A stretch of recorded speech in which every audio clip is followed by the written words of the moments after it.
Okay. Hopefully we can see our Facebook comments today.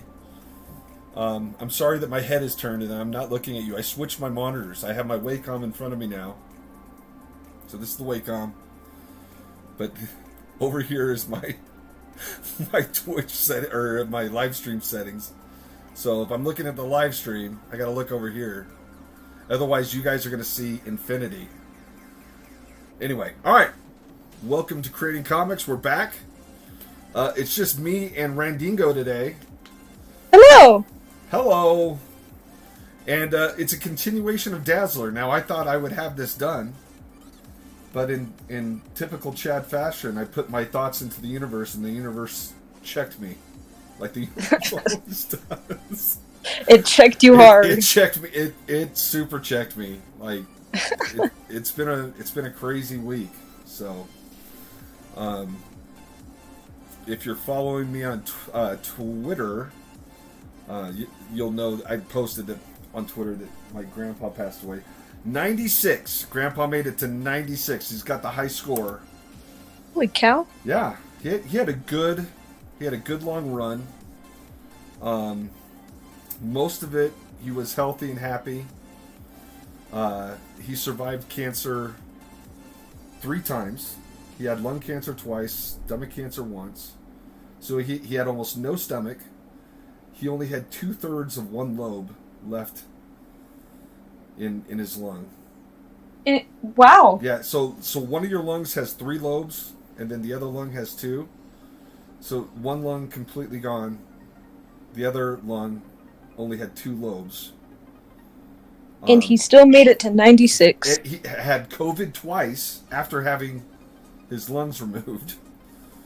Holy cow! So he had a good run. They don't make him that tough anymore. But Dude's yeah. And I'll just a testament.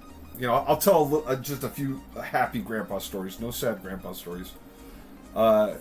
He broke his back digging with a pickaxe in his front lawn, putting in his sprinkler system when he was 90. He literally just sort of shattered a vertebrae. And and Grandpa's been excavating since like the 40s. So he owns all this equipment where he could just like jump in a backhoe and dig it. And then that's what my dad does, that's what my brothers do. So he could have called anybody and just said, "Hey, come dig this." But instead he was like, "I'm gonna do it myself." Just ran and grabbed a pickaxe and just But he was tough. Almost when he was 16, his foot got tore off almost completely. It got caught in one of those old conveyor belts. Are you serious? Yes, yeah. So he was working on the farm, got his foot caught in a conveyor belt, and the doctor said that the only thing, keeping his foot attached to his body was basically skin. And oh my gosh! Yeah, and they reattached it. And he was in the Navy at the time. He'd been drafted to go into the Navy. I gotta remember to draw and talk at the same time. People are people want to watch us draw. But let's see. Okay, so no one's on right now. That's okay. But if you do get on, if you get on Facebook, let us know if you can't see the comments. Last time we couldn't see him on Facebook. You had to be on Twitch. But we do have the multi-stream up, so hopefully the comments on Facebook pop up. But anyway. So they reattached his foot, but he never saw active duty in World War II. He was in the Navy, but he never saw active duty because by the time his foot healed, the war was pretty much over. And he said, "Well, either put me on a ship or let me go to work." And they just said, "Okay, well, go to work." So right. What are you gonna do at that point? Yeah. So he never actually saw any. Didn't get put on a ship or anything, but lived through that whole era. Lived through the Dust Bowl. That was one of my favorite stories. About like when he was out plowing the field with his dad, his older brother, and a donkey when the Dust Bowl hit. And he said, the dust storm was so thick that they couldn't see anything. And so his dad said, don't let go of the donkey. Because he had the reins of the donkey behind the plow. And he's like, don't let go of the reins. He goes, I'm going to unhitch the donkey. And he goes, I'm going to grab the harness. Your brother grab the harness. You hold on the reins. And the donkey will guide us back to the house. And so when they unhitched the donkey knew how to make it back. Because they couldn't see anything. Like zero visibility because of the Dust Bowl. And the donkey led him back to the house. And then, and if Wait, do donkeys know how to do that? I guess so. And I don't know how his dad knew that. Like, I'd have just been like, okay, we're screwed. And sorry. I didn't realize this, but the dust was lethal. Like, if you breathe the dust, it would kill you. So, like, they're out there, and they're basically smothering on the dust. So, like, they had to get out of the dust. But once they made it back into the house, his mom soaked their bed sheets, and they had to sleep under wet bed sheets. And the wet bed sheet acted like a filter and filtered the dust out. Otherwise, they would have smothered to death, even inside their home. So wouldn't the wet bed sheets just like collect the dirt and make it all muddy though? I feel like that would be pretty smothering. It would, but it would keep them from breathing it. So it's just like a filter. Wow. Yeah. But he said they woke up and there was 2 inches of dirt covering everything. And I could never figure out, like, when going over to my grandpa's house, all the plates were upside down, all the dishes were upside down, and that came from that era. You would turn all your plates upside down because if you turned them up, then the dust would get on the plates. Huh. So if you've ever wondered, like, why people stack their dishes, like, and they stack them down, it comes from that era. It comes from that generation where they were trying to keep the dust off everything. So, anyway, he saw some stuff. To say the least. Yeah, he saw some stuff. So he lived through the Dust Bowl, lived through the Great Depression. And it's funny, when the Great Recession hit, I asked Grandpa, I was like, well, how did you guys get through it? And he goes, well, I was a kid. He goes, we didn't know any better. He was like, you'd have to ask my parents how they got through it. Fair point. Yeah. But he hated his dad. Like, he was going to kill his dad. His mom physically stopped him from shooting his dad with a shotgun. Oh, my. Not a fan of his dad. And, and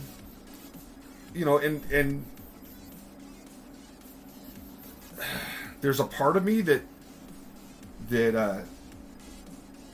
because what would happen is so after the Dust Bowl, they basically moved to Texas, and they picked cotton in Texas. They were cotton pickers,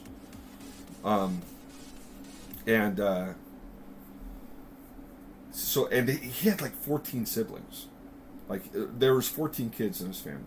So whoa. This is back when you had children, so you could have people to work the farm, right? Oh, okay. Yeah. So, like, the more kids you had, the larger your workforce. And so they had a ton of kids in his family. But the reason why he hated his dad is him and his siblings would go pick cotton all day, and the dad would take the money and just drink it every night. So, like, they had nothing, and they were basically just fueling his dad's alcohol addiction. So he hated his dad. Which is, I've never seen my grandpa hate anyone. You know what I mean? So it was really unnerving to be like, hey, Grandpa, tell me some stories about growing up. He's like, well, I tried to kill that some And I was like, whoa, who are we talking about? And he's like, so he's talking about my great-grandfather. He's like, that guy wasn't worth. But his mom, he promised his mom that so long as his mom was alive, he wouldn't murder his dad. I guess, like, whatever motivation. Yeah. And then when he was 14, his mom and I think 4 of his siblings all died from the scarlet fever. And that's when he took his siblings and they just ran away. So Wow. And then he adopted his younger siblings. Like a lot of them went to orphanages, which was extremely common back then. Mm-hmm. And he adopted them and got them out. So my grandmother and my grandfather raised his aunts, or my aunts and uncles. Wow. Yeah. Anyway, they both of them were amazing people. I'm happy they're together. You know, I'm happy he's no longer suffering. But boy, he lived a life. He lived a life. And the other thing I'm thankful for, when he got out of the hospital with COVID, he was so happy to get out of the hospital. He spent probably the majority of the last 3 years in a hospital. And so when he got to come home, when we finally busted him out from COVID jail, that's what we called it. My brother and I, we got to spend a couple of days with him, just taking care of him, making sure that he was okay. And that's when he told us all these stories. And I have the photo albums. I got the photo albums. Oh, wow. So it was just interesting to see. They had nothing. Like, I can't even imagine. And when they went to Texas, they lived in a tent on the Rio Grande for, he said, because I think he said he was like 9 or 10 when the Dust Bowl hit. So for 5 years of his life, he was on the banks of the Rio Grande, being a sharecropper or whatever, picking cotton, migrant worker. Okay. Anyway, and then when his mom died, he's like, I've had enough. And he took his siblings and they booked it out of there. They got away from him. And I don't think he ever saw him again. I don't think he ever saw him Good again. for him. Yeah. So. That's crazy. Yeah. And this is why, like, and from the other stories he told, like, he told me stories about my great-great-grandfather who died on the run from the Texas Rangers for murdering someone. And I'm like, who did he murder? So he had this scam going where he would sell goats and then the goats would come back. So like he would sell these goats and the goats like knew how to like come back to the farm.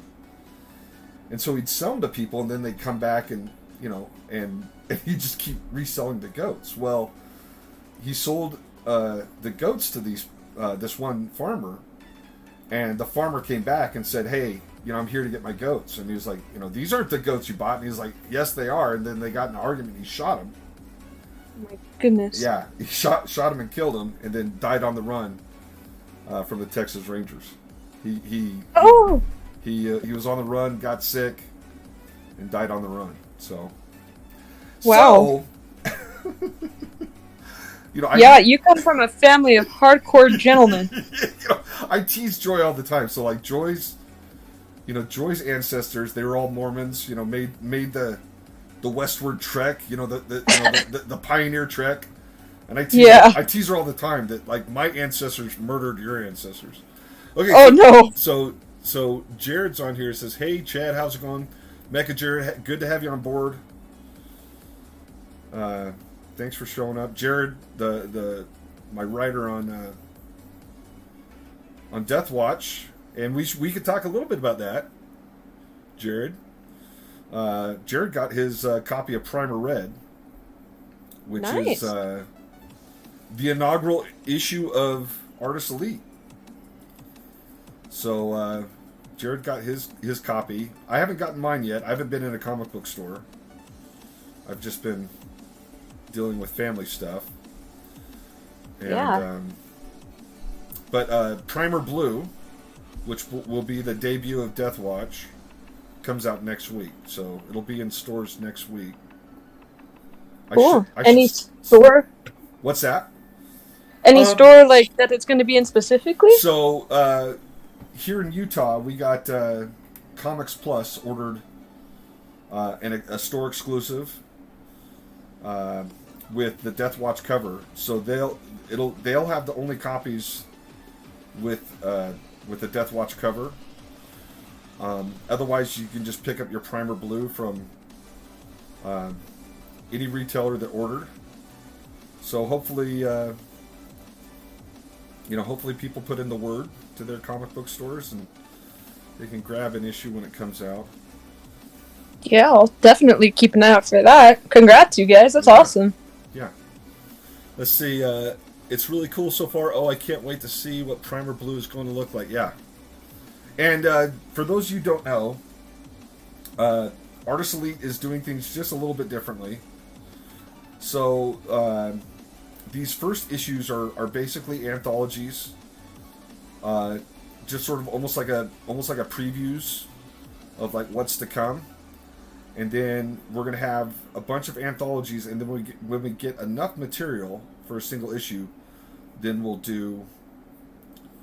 collect all the stuff that was in the anthology, and and do an issue number 1. So Jared and I are gearing up to have issue 1 of Death Watch ready for October, which is New York Comic Con.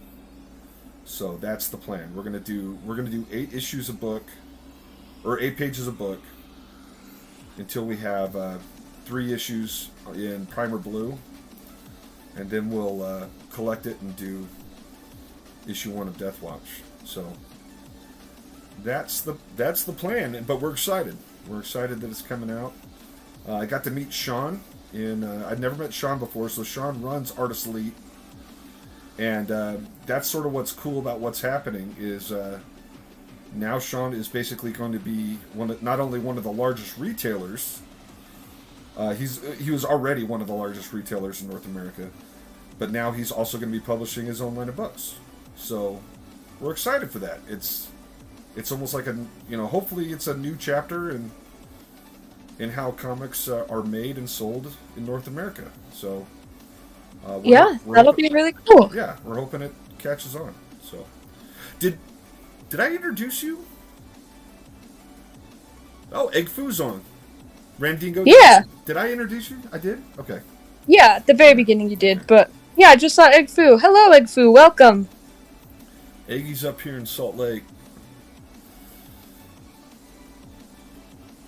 Eggy's one of those loyal, lifelong fans.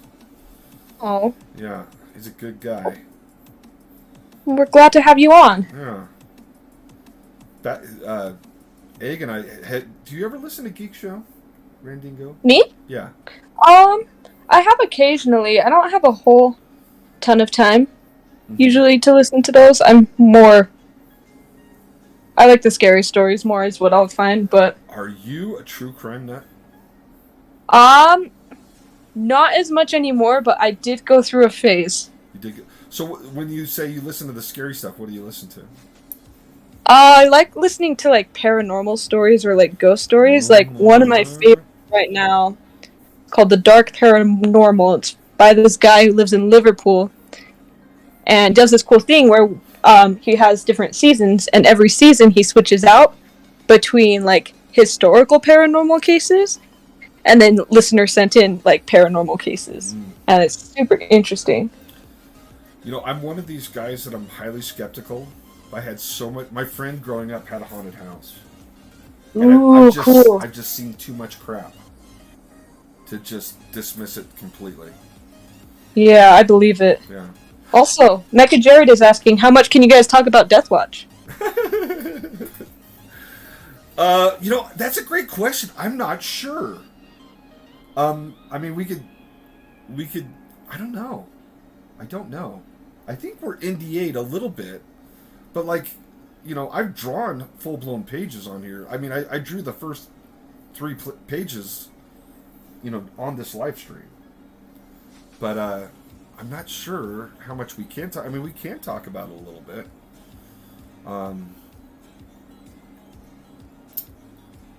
So, yeah, because I guess everyone that watches this live stream knows what's going to be in the preview, because we did it all in this live stream. So I think we can talk about it on here. Hopefully Sean doesn't sue us. Sean does not strike me as the suing type. Not over whatever's on the... I am messing up her hair, I think. What do you think of this hair? The hair? Yeah, I think I'm... It's wild and free. Yeah, but it's looking like a little too big. I think it's maybe like the one strand on the top. This one right here?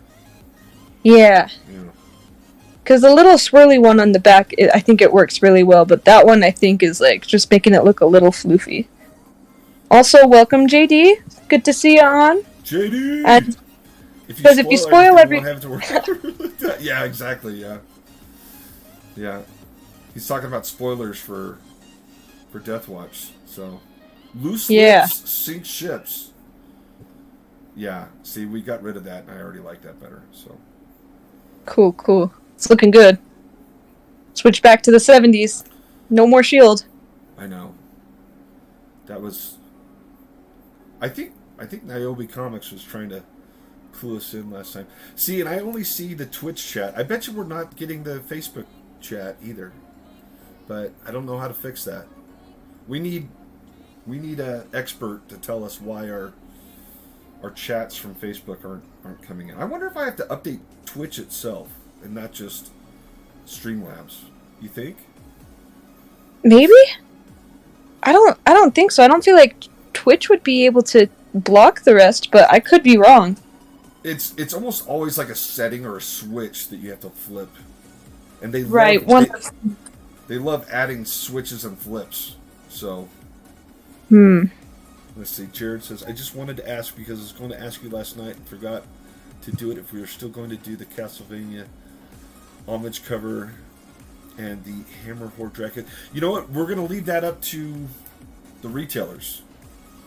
You know, we got to go and we got to talk to retailers and see what they want on the cover. And, yeah. But, yeah, I mean, especially for issue 1. I'm assuming that's what Jared's talking about is Death Watch issue 1 when we finally, you know, get enough of our material for our book. But, yeah. Because usually when you approach a retailer, you ask them what they want, you ask them which artist they want to do it, then you go out. You're in charge of going out and getting them and getting them on there. So we'll see. But I mean, I'm down. But we'll see what people want. I mean, it was just like what happened, Jared. It's just like what happened with Dave. You know, we gave him options, we showed him what we had, and he went with the cover that he liked. So. Can you see my comments here? I can, Lynn, David, I can. So were you trying on Facebook, Lynn, and it didn't show up? Let's see. All right, I need to stop penciling this and start inking it. The eternal struggle. I know. I think this roller skate's too big. Ah. Oh, Joy's on here too. Joy's on? Yeah, Lynn said that. Okay. Yeah, Joy likes to watch on Facebook, but yeah, we'll have to figure out what the heck's going on. I need a Twitch expert to help me figure out why. Is that too small now? No, that looks. It looks good. Looks good. Yeah. All right.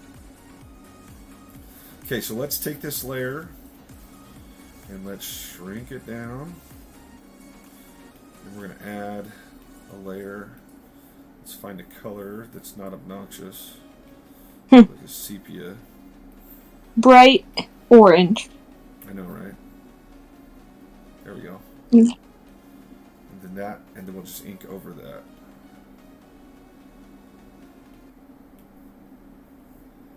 Somehow I deleted my black. I had like my own palette in here. It's probably on my old iPad. Oh. You had a black palette? Well, just you know how you have all your colors up there and you just, pick your colors really smooth. I'm a Facebook expert and my advice is to ban Facebook.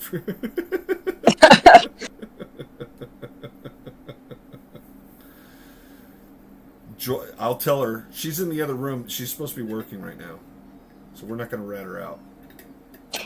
She's listening while working, but I'll definitely tell her for you, Jared. All right, let's get this puppy inked. Let's All right. Let's turn the opacity up. Okay.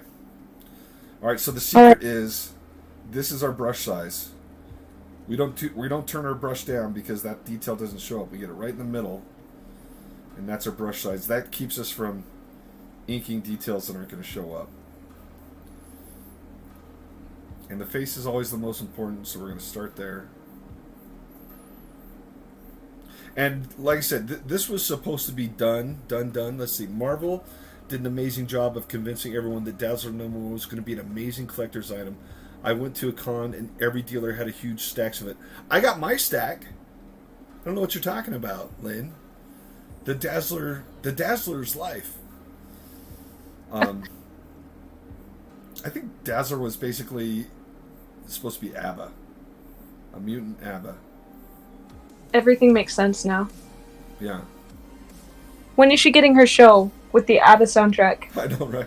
Disney Plus, come on. You know what? ABBA's supposed to be doing like a tour. Yeah, I heard. And they got like $4 billion. Are they all still alive? They are. Wow. They're like from Finland or Sweden or Denmark. They're Swedish, I think. One of these countries that has amazing healthcare. And like super high quality of living. So they all look amazing. But they're going to be doing the whole... You know how the Japanese like body map people and then the people dance and like they're in their motion suits? So yeah. They have 3D sculpted them back into their teenage bodies. And so on the screen, you're going to be seeing like a VR version of them when they were young. That would be sick. While they're behind the stage being old. And still singing the hits. But yeah, it's supposed to be like this thing. Let's see what JD says. At David Lynn, if you find a copy of a comic called Death of Superman... That's funny. Yeah, whenever retailers print a lot of books, that book's never going to be worth money. So JD Smith is making a joke about in the 90s, one of the things that sort of crashed the comic market is the wild speculation on how all these comics were supposed to be the next $1 million comic. Oh boy. And so when they killed Superman, everybody went out and bought the Death of Superman because they're like, that comic's going to be worth $1 million because it's the Death of Superman. But they printed like 14 million. I don't know how many copies, but they had to print a couple million. It wasn't 14 because I know that Jim Lee has the record for X-Men 1, and I think that was 14 million. But they printed a lot. Do you want to hear a sad story about X-Men 1? I do. Okay, so when my dad was a kid, he was a huge X-Men comic fan, right? He had all of them. Like, bought X-Men 1 when it first came out. Okay. He went back to college. He went to college. He came home. His mom had sold them all. No. He had a first mint edition X-Men 1 comic, first print, and it was gone. So, if I stayed over, talking about Grandma and Grandpa, Grandma Harden would throw away all my comic books. So, like, if I went to stay the night over at Grandma Harden's and I left out my comic books, they were in the garbage. And I was just like, what? Grandma, what are you doing? She's like, this is filth. Because in the 50s, they had the Senate hearings. Right. That comics were causing juvenile delinquency and all these, Oh, so it's like the older version of video games cause violence kind of an idea. Exactly, yes. And, yeah, it's the same people have the one banjo and the one string on the banjo, and they just play it over and over again throughout the ages, Let's blame D&D. Let's blame heavy metal music. It's not our policies. It's what the kids are reading, It's MTV. Right. Yeah, that was... Oh, we got to talk about Stranger Things. Hold on. Let me get caught up on the chat.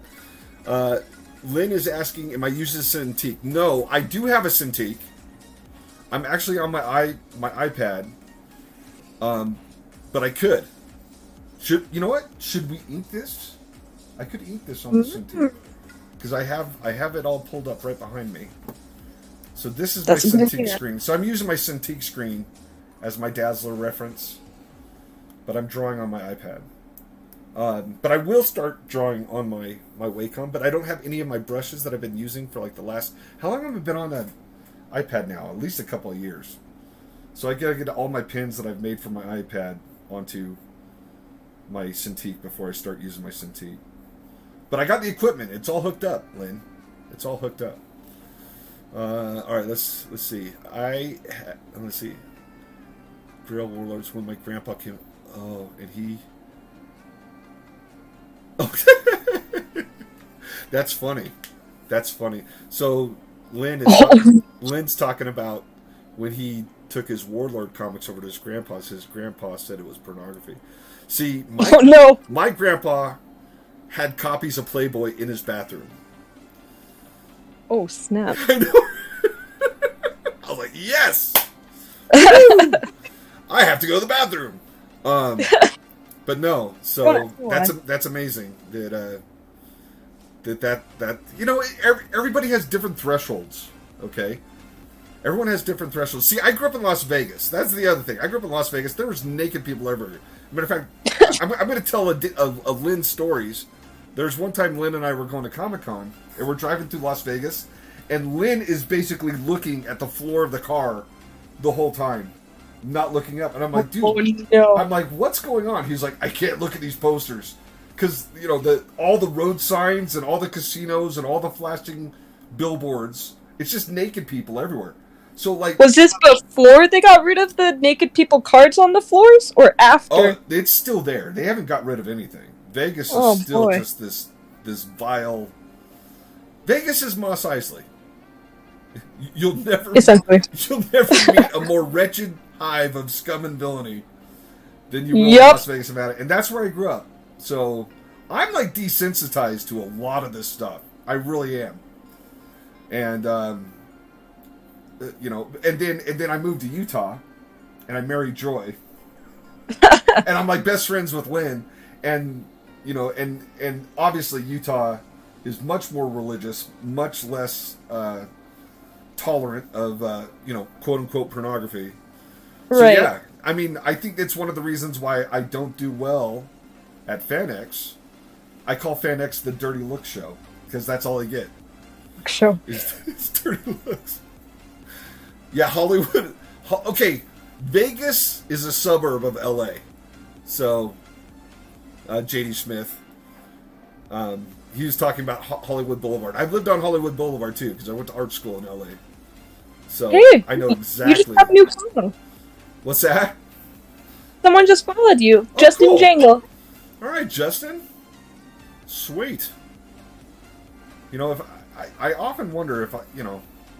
Now, for those of you who don't know, I will be taking a year off from teaching to see if I can get the comics going again. So this next year, it's going to be Chad on comics full time. So yeah. So I hope that we keep doing the live streams at a more frequent pace. I definitely got to get all my social media stuff like that up and going again. I'll be here with you. Thank you, Justin. We appreciate it. So we might see a new page 4 of Deathwatch. Absolutely. Yes. Yes. Matter of fact, you're going to see 8 pages by next month. So 8 pages total. So we've already got 3 done. We got to do 5 more. And we have to have that done by the end of the month while I'm doing 2 other books.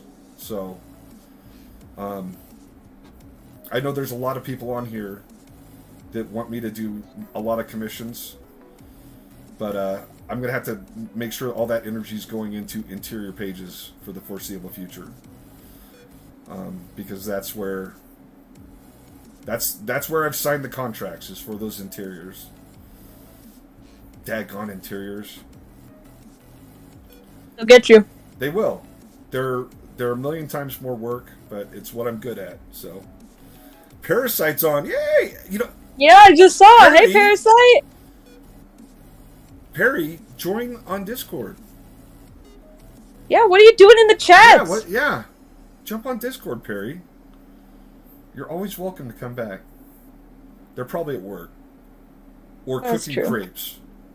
What is it, Perry? Are you cooking crepes or are you at work? Tell us. Minds want to know.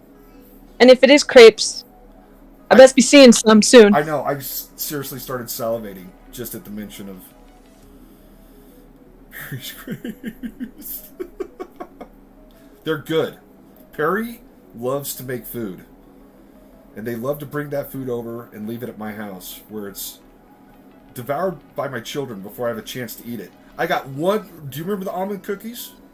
Randigo? I got one. Yeah. I got one. When we came back, the kids eating them all.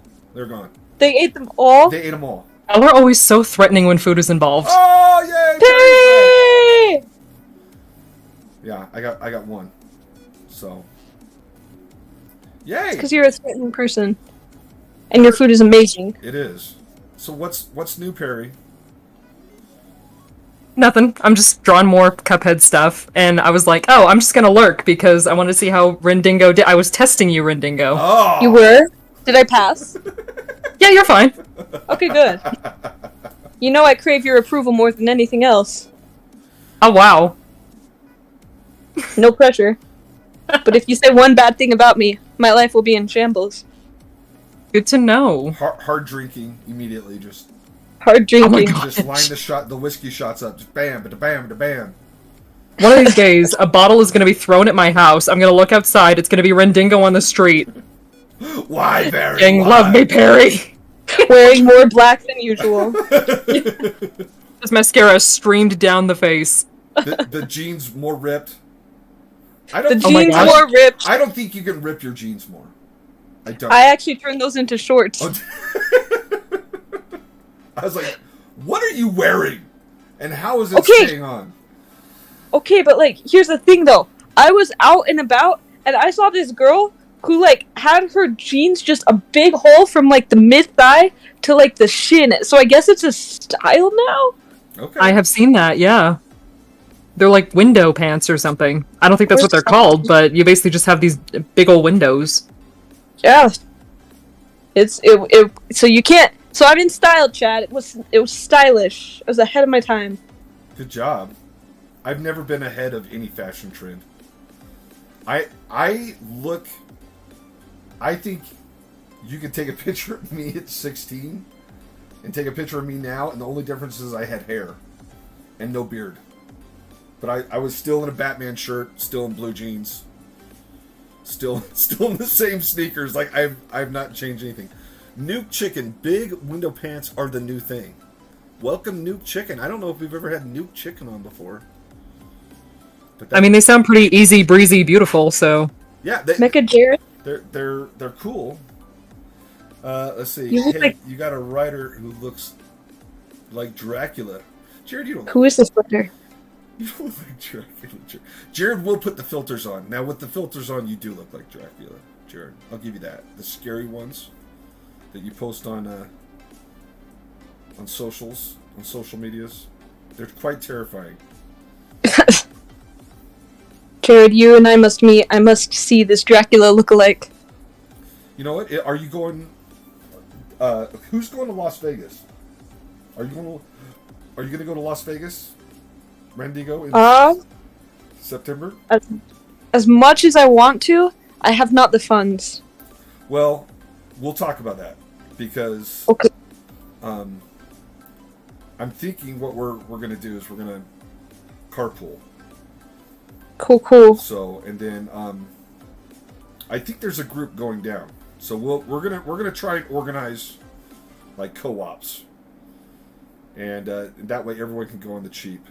So yeah, keep me posted. Okay, all right. We'll see what we can do, but that'd be fun. So you might get to meet Jared then.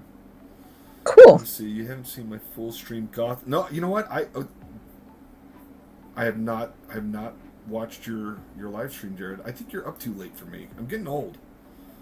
You know how your grandparents went to bed at like 5 p.m? I'm almost.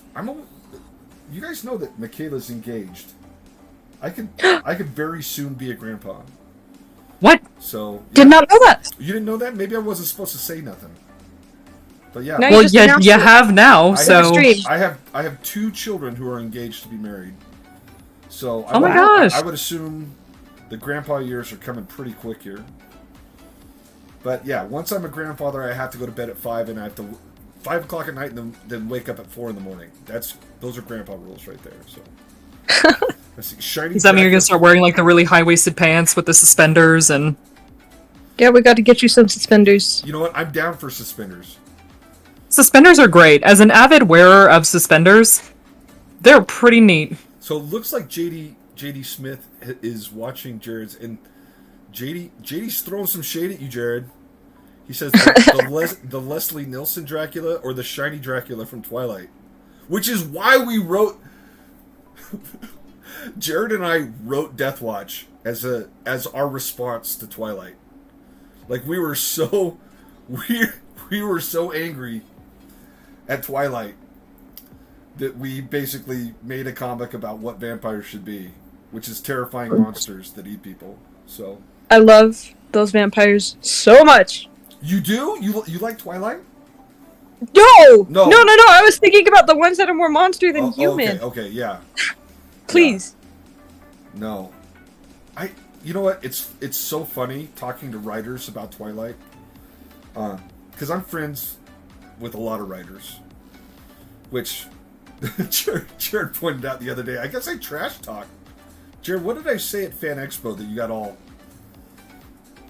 You're like, hey man, lay off the writers. Apparently I trash talk writers at Fan Expo Dallas. I don't remember doing it, but Jared's like, hey man, stay in your lane.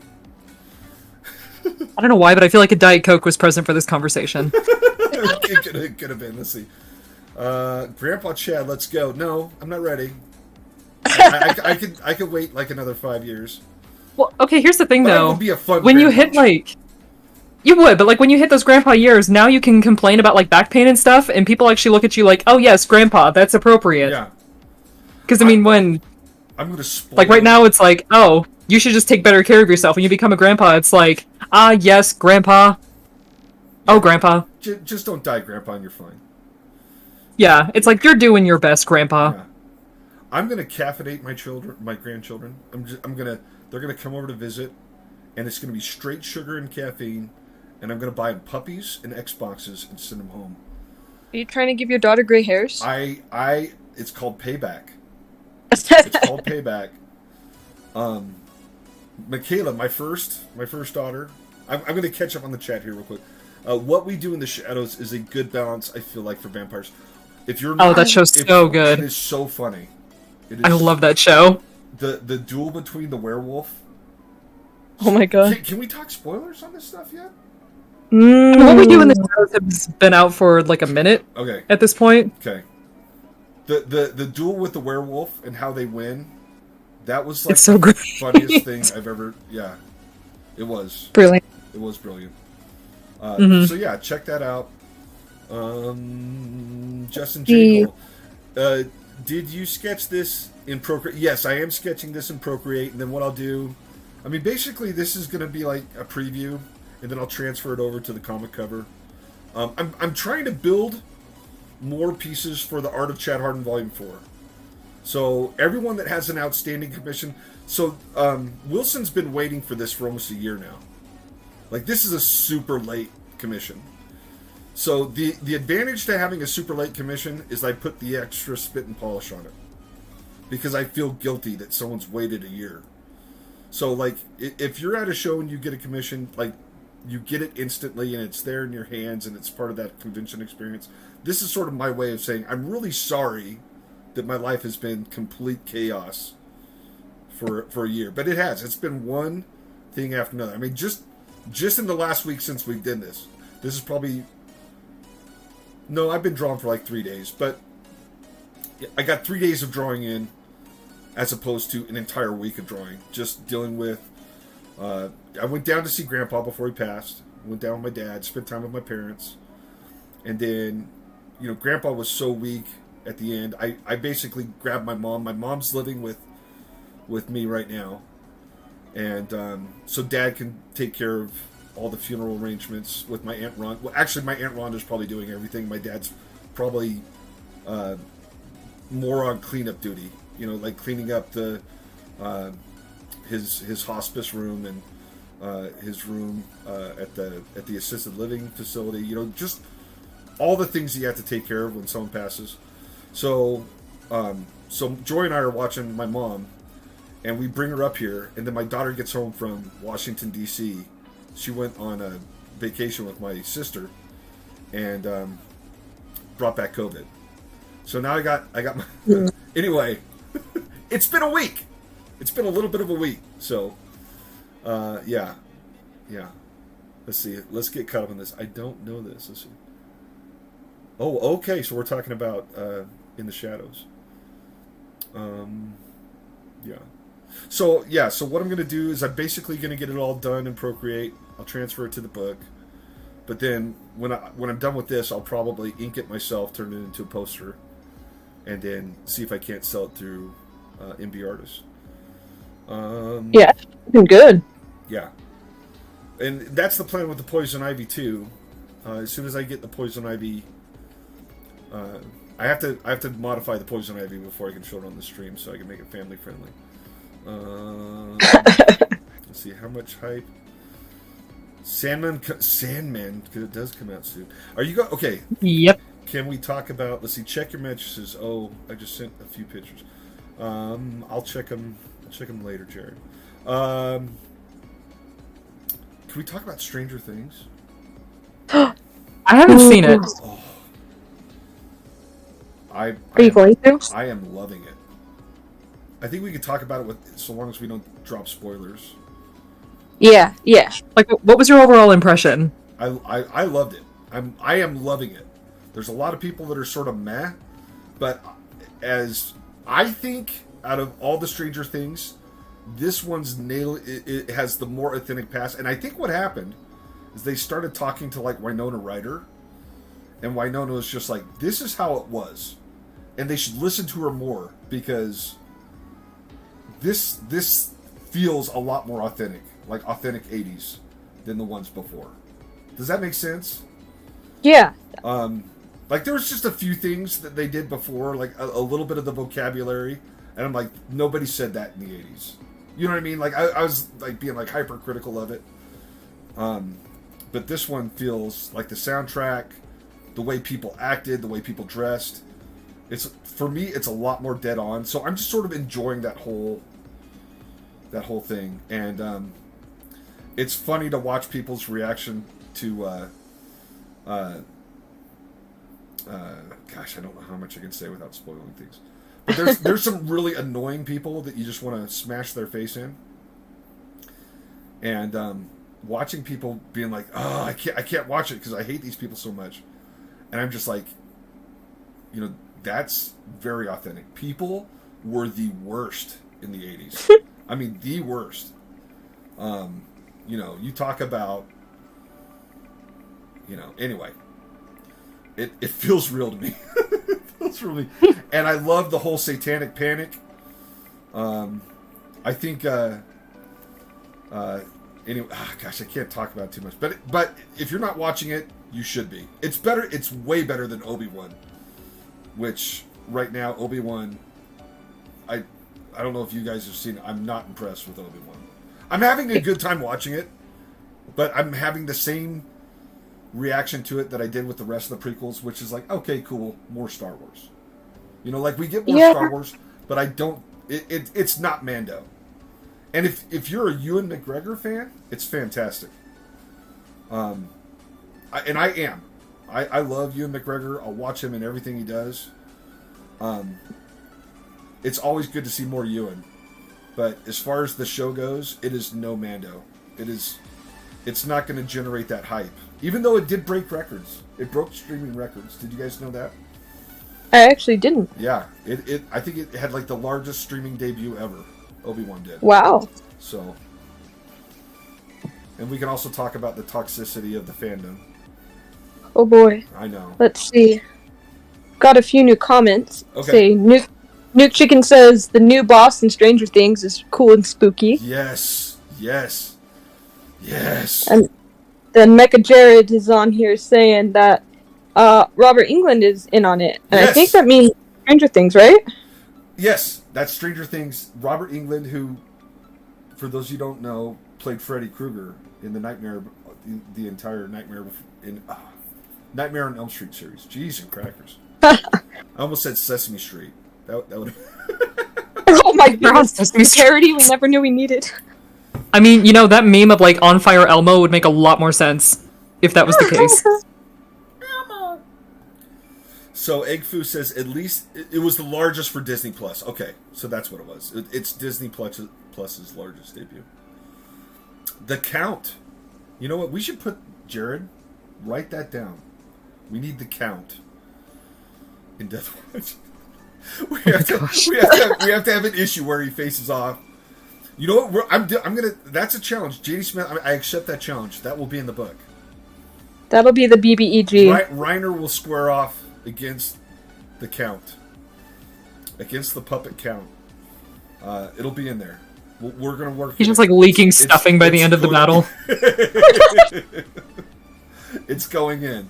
The gauntlet has been thrown down, and we have accepted. So it's definitely going in.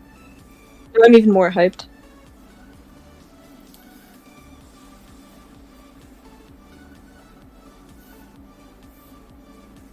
You know what? I'm going to tell you guys right now. Hair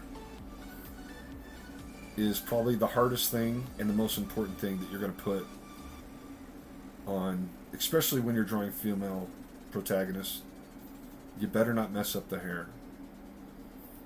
Like, if I go back and I look at a drawing and I don't like the drawing, chances are I don't like the hair. And it's hard.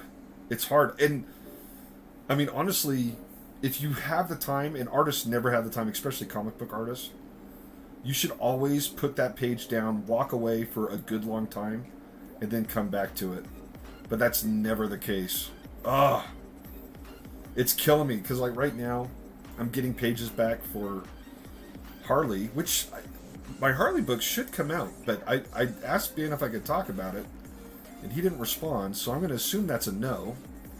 I'm going to talk about it anyway, because Alex is sending me the colors for approval. Alex Sinclair. And when I was drawing that book, I'm like, this is some of the best Harley I've ever done.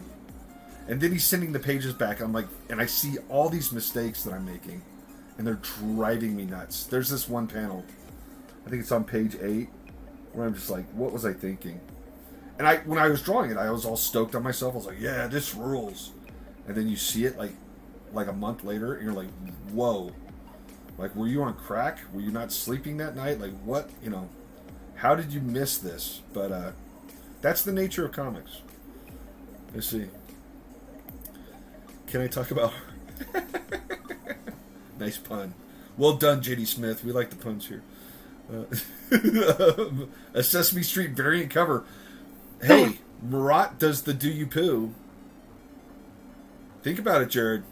Think about it. We could go toe to toe with Counterpoint. He does the Do You Poo variants. We could do the Count variants. I sort of like that idea. That makes me warm and fuzzy on the inside. Okay, which Muppet would be the main character? It would have to be the Count. The Count would be the main character. Either that or Oscar the Grouch, who would definitely be the Count's familiar. He'd be an agent of the Count. The spy, so to speak. You imagine the Count's like, hey, Oscar, go get this done. And he's like, no.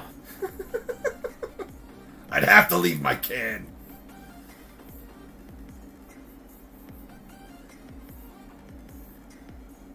Now, I haven't seen episode 3 of Obi-Wan yet. Just episodes 1 and 2.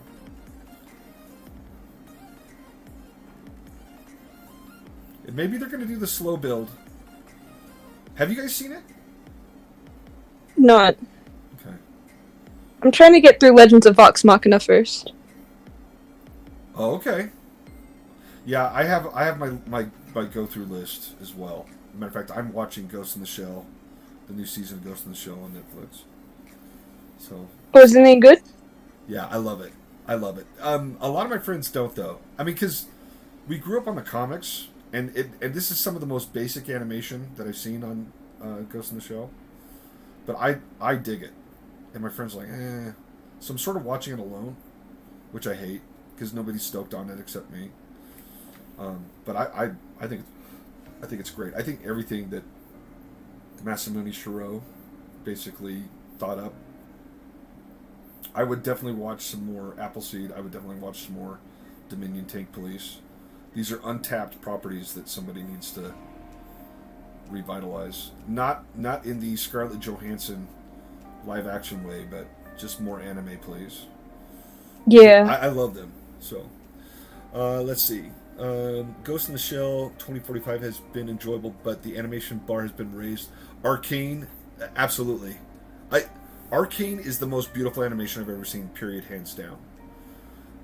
Have you guys seen the new Love, Death, and Robots? Did you guys watch that? I've seen clips of it. You gotta watch it. You gotta watch it. I want to talk to Juan and see if Juan's watched it, because I swear to you, there's like a sequence where somebody just sort of picked his brain, because you know how he paints, like super intricate detail. Yeah. There's basically a video in there that just reminds me of his style. So I want him to watch it and then tell me what he thinks. Dude, I'd love to hear his opinion on it. Yeah. Because you know how detail-oriented like all this stuff is. Oh yeah, he's got some beautiful stuff. Jabaro, yeah, exactly. Yeah. Yeah, see, okay, so Egg Foo, you're in the same camp as all my friends. Like, they watch it and they're like, ah. Because it's sort of Clone War-esque. Like, I don't like the faces in Clone Wars. I can't get into any of the Disney Star Wars animation stuff. I don't like the look. The aesthetic is a turn off me, so I won't watch them. I'm like, I don't like the way it looks. I know. I'm a snob. What can I say? But, no, my friends feel the same way. So I'm all alone watching Ghost in the Shell. All alone. Jabaro, okay, I read that comment. And then Mecha Jared, I have the same problem when it comes to some of the old shows that I like to watch every now and then, because I'm a huge fan of Sequest. Oh my heck. Yeah. Yeah, Sequest was horrible, Jared. You should watch that. Jared. Wah! That's a diehard fan right there, buddy. You're a diehard fan. I'm glad you're writing for me, because that means you and me, we're in this. We're flying this till the end. We're gonna ride this pony till it dies. Let's see. Now, chat. I like the new Ghost in the Shell, but understand if people are under. Yeah. Okay. Yeah. It was a bad. It was a bad show. It was a bad show. It was a terrible show. But that's we have this conversation all the time. People like what they like, and it's okay for people like that. I don't begrudge anybody for not liking the same stuff. I think that's what makes things great. I hated Lord of the Rings. I hate the book. I hated the movie. Take it back. No. Take it back. You know what I like about Lord of the Rings? The extended edition. I like that nerdy guy. The Weta Workshop guy that was just like, we made it all from leather and smoked it. Do you know what I'm talking about? Yeah. Yeah. I could watch that guy 24/7. So I've watched everything. I've bought everything for Lord of the Rings. I've tried to read it multiple times. Can't do it. Hate it. Because the poor J.R.R. Tolkien sometimes just doesn't know when enough is enough on the descriptions. Oh no, for sure. Lord of the Rings, 156 pages, and we're still on Bilbo's birthday. Yep. So, no. I was like, I can't do this. Another show everyone should be watching is Foundation. Let's see. There have been a few CGI Appleseed movies that look amazing. I agree. But for whatever reason, they didn't catch on. We do it for the love of the doing it. Oh, why in the hell? Yeah, exactly. We do. Why do we draw comics, Master Bruce? Because we're sick in the head. There is no other explanation. There is. It's just like, I love this thing, and I don't know why. It's like, would you rather... Yeah, would you rather hate doing a job that you love or hate doing a job that you hate? As someone who's done both, do the job that you love, for sure. Exactly. Yeah. At least at the end of the day, you know that you're not wasting your time on something that's not what you want to do, you know? Yeah. Well, and fortune favors the bold. True, So, true. You know, no one ever became anything by playing it safe. It's the risk True. takers, it's the explorers, it's the the people who are willing to do the crazy thing. And then Mecha Jared says it's because we're sick, twisted people who are corrupting young people's minds. Absolutely. That too. That 100%. Can't let anyone be innocent. I'm relating so much to this season with the satanic scare of Stranger Things. It's so funny. I keep waiting for my mom to turn up and burn my D&D books. It was funny though, because I could play other role playing games. So how we got around it is we just played other role playing games. So I played like Marvel, I played like Top Secret, I played Rifts, Robotech. So we still role played. We just couldn't role play D&D because D&D was contraband. Everybody hated it. So Why? it was just mass hysteria. It was literally so Tom Hanks before Forrest Gump, even before Bosom Buddies. Who here remembers Bosom Buddies? Yeah, listen to Matt Damon over here with the. I'm doing a crypto commercial.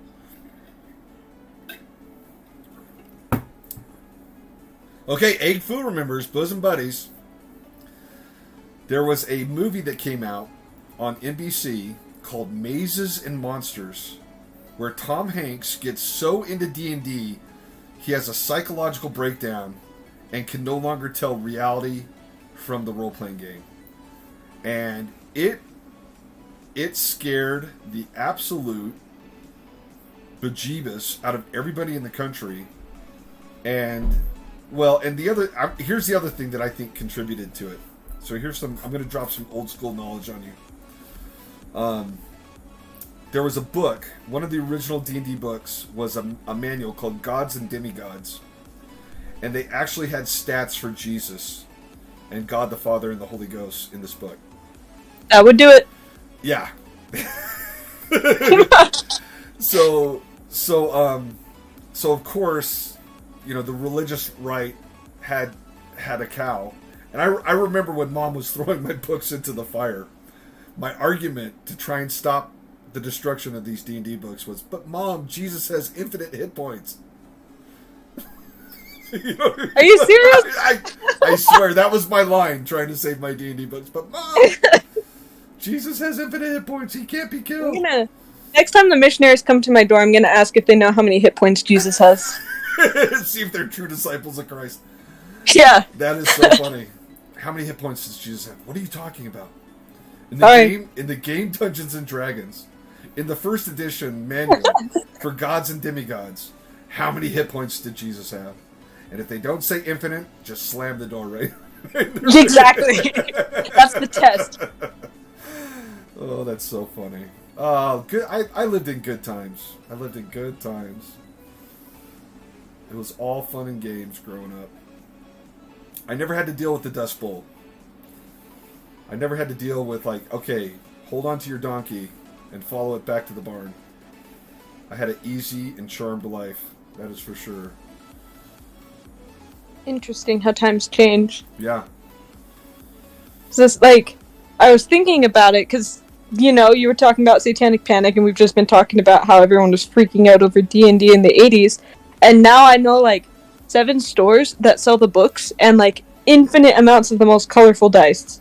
Yes. I love dice. Me too. I have so many dice that I've never even opened up. I have a problem. I need Diceaholics Anonymous. Diceaholic? Sign me up. It's a problem. It is. Because I'll tell you another secret. So, I don't play D&D anymore. I play Warhammer. And there are a ton of dice in Warhammer. And if the dice disappoint... I pray to the dice god before every roll. I'm very pagan. Dice hard? JD commented dice hard. There you go. I'm gonna make that into a shirt. There you go. I'm gonna copyright. I'm stealing that, JD. Copyright Chad Hart. I'll give you a free shirt when I make them. So. That hold actually on. would be really funny though. Dice hard. Where was I going with this? Oh, so whenever I roll bad in Warhammer, I just throw the dice away. So I literally go through dice, especially 6-sided dice, like you wouldn't believe. I walked into Game Grid and bought all their Eldar dice, like the entire, like all their inventory. And they're like, dude, why do you need that many dice? I'm like, if you only knew. If you only knew. Okay, I have the thing for you. I was scrolling on Amazon the other day. I was looking for more dice, you know, because I have an addiction. Probably why I'm broke. And I saw this thing where somebody had made a little plastic chair and a tiny little dunce hat for naughty dice that don't roll well. And you just put the dunce hat. I love it. Yeah, you put the dice in the chair, put the hat on the dice, and it goes to timeout. Are you superstitious? Like when it comes to do you have like a system? Depends. I just pray. Do you pray to the dice god? I go dice. I should. I have like my Yahtzee cup, my lucky Yahtzee cup, and I shake the dice in the cup, and then I pour them into the dice tower, and I tell my opponents, if the dice do not go out of the cup into the dice tower and land in the tray, it's an invalid roll, and I have to re-roll. Okay. Okay, that's your Vegas upbringing coming out right there. It's so bad.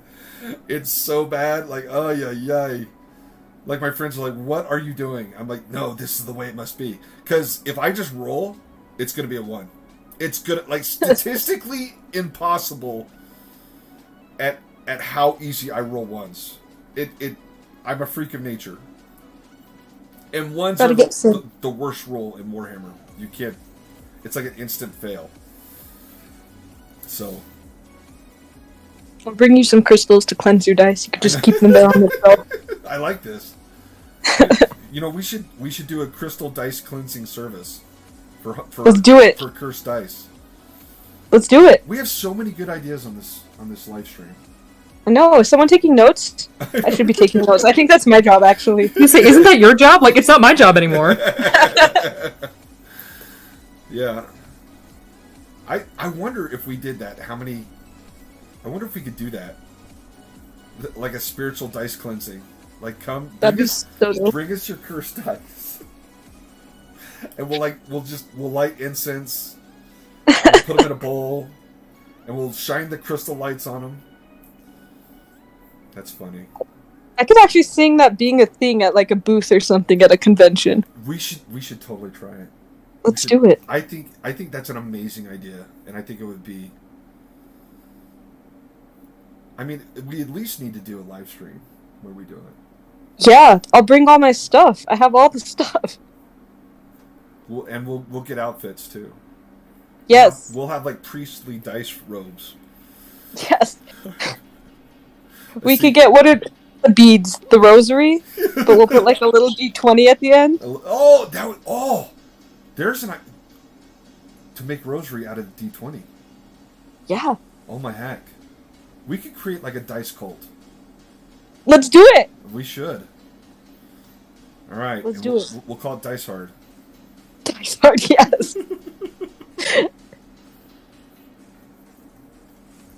See, Mecha Jared says, I would have the same problem every time I would play D&D. I would always roll a 1, so as a result, my characters became very inept and were the comedy relief. I have that same problem.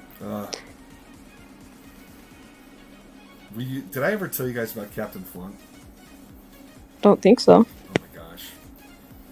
Okay, so in high school, all right. So like I said, we couldn't play D&D, so we played Riffs, which was basically D&D in the future. It was D&D in the future, and the post-apocalyptic future. The United States was basically, you know, how we are now. It was very pressured. No. Oh no! I'm teasing. We got the bad ending. Yeah, exactly. You know, we're in the bad timeline. But we had this friend that would play, and I was one of these guys that I always wanted to include everybody, And sometimes that meant we picked up players that we shouldn't have picked up. And so, and my D&D group it's so similar to the Stranger Things D&D group. I'm clearly the Dustin in Stranger Things. I'm Dustin. So you know how Dustin's like friends with everybody, and he doesn't want to kill the Demogorgon that he raised. Yeah. And yeah, I'm very much the Dustin. And then Earl was Lucas, and then Slade was like a mix between Mike and Steve. Like if Steve was a smooth player and a skateboarder. So Slade is like a mix of like 4 people in there. And then nobody was like John. John is very unique. It would be hard to write a character for John. John is an ex-Marine now, and it would be very hard to write for John because he just has this humor that always got him in trouble. So they don't really have a person like that on Stranger Things. Anyway, I watched Stranger Things though, and I'm like, I can relate to this so much. I forgot where I was going with this, but boy, so Captain Flunk. So Captain Flunk would be like,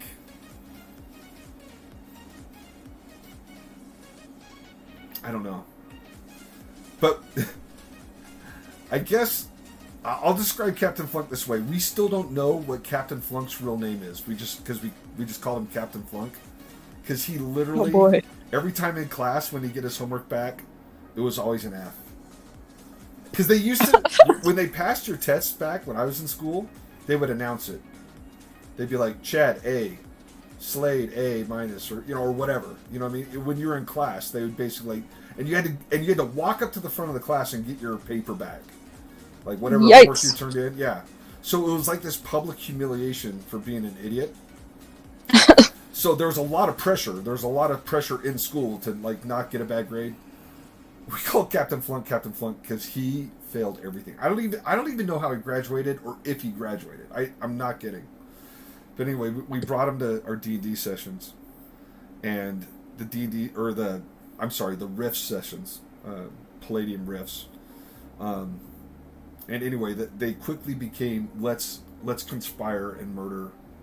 Like everybody, I was the DM, so I had nothing to do with it. I was like, look, if you guys are going to do this, you have to plan it out on your own, but I have to be neutral. I have to be, But anyway, all the other players, they conspired to kill him. And so at one point, they pushed him out of an extremely high building, and he's falling on the way down. And he's like, is there anything I can grab onto, like a flagpole or a ledge or anything like that while he's falling? And I was like, you know what? So I secretly rolled the dice, and I was like, yeah. It was a 14. So I was like, there's a flagpole, and if you can grab onto the flag, it might slow you down enough that you don't kill yourself. She goes, okay. So he rolls to see if he makes like an agility roll to see if he lives through this fall, and he rolls a 1. And I was like, the flagpole cuts you in half. Oh no! And I'll never forget. There was an action in Riffs called rolling with the punch, where like if you had like a fatal blow, you can try and like roll with the punch. He's like, I want to roll with the punch. I'm like, dude, you're cut in half. I was like, that was your roll with the punch roll.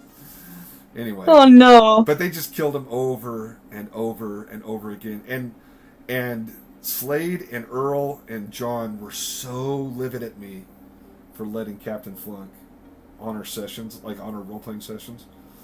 But now, like when we get together, that's all we talk about, is how funny it was. And like, all the ways that they killed Captain Flunk when we played D&D. And the other thing that was really funny, Captain Flunk's sister got it. Like, she was completely normal. So we'd go over to Captain Flunk's house, and we're like, how does he have like a normal sister? And he's just like, but it was so funny. Like, she would eye roll at him, And like she got it. She was like, "Why are you guys here?" She was like, "What are you doing? Like, do you know who my brother is?" Or like, "Oh, we are well aware of who your brother is." But it was good times, So, now we look back, and at the time they hated it, and they're just like, "Oh, I want to kill Flunk." And but now we look back, and those were the role-playing games that we all remember. So anyway, Captain Flunk, if you're listening, I'm sorry that I don't know your real name. I'm sorry that I still calling you Captain Flunk. But anyway, good times. Good times. Also, just so you know, Allison's on now. Allison! Yay! Everything is good here for me. Am I don't know. Flunky has a chance to come back in a Hunt's hospital. Yeah, flunked out of games too. No, he could be. You know what? We heard rumors that he went to Iraq. That he joined the military and went to Iraq. So, I don't know. And we never saw him again after graduating. And like we can't find him in the yearbooks. Anyway.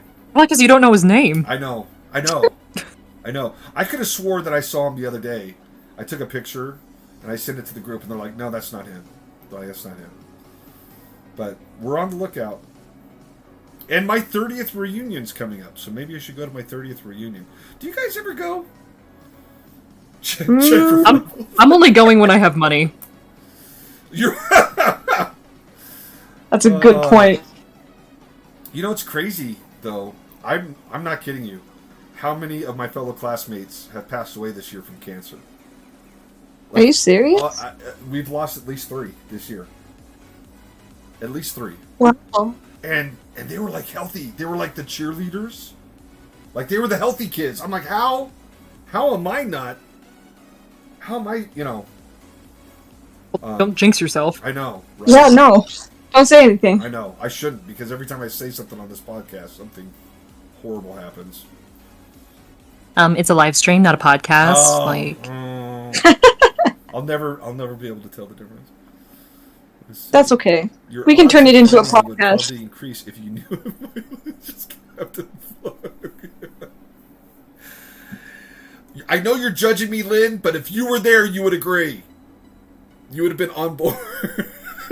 Allison's like, "Whoa, that is so funny." I haven't been to a reunion. Way too far to travel, only to see a couple people. See, and that's sort of how I feel. Like, I still hang out with my friends. I still keep in contact with, like, the people who I like and enjoy from high school. We still get together. We did that whole Salt Lake party house. So, let's see. Hey, speaking of health, I'm down 80 pounds. Since, you know what? You look fantastic, and so does Kelly. I need to get on the same thing, but I'm sitting here drawing comics and not burning calories. Math. Time to burn calories. I'm tempted to go, though, because I don't know if I'm going to be alive for the 40th reunion. I'm sort of tempted to go. I'm only going to go, like, if all my other friends go, though. Like, and we have an excuse. So there'd have to be a pretty good list of surviving friends that show up. Hi, Johnny! Hello! Oh, it's Johnny. What's up? Oh, Johnny, I forgot to call you last night. I need to call you. Dadgummit, I'm sorry, buddy. Johnny, I'm putting together my Wacom. You should come over to the house. You should come over to the house and draw. Probably not while your daughter has COVID. Oh, yeah, never mind. Don't do that. Sorry. Forgot. Yeah. See, this is why I have interns. Stop the spread of COVID. Yeah. Don't come over, Johnny.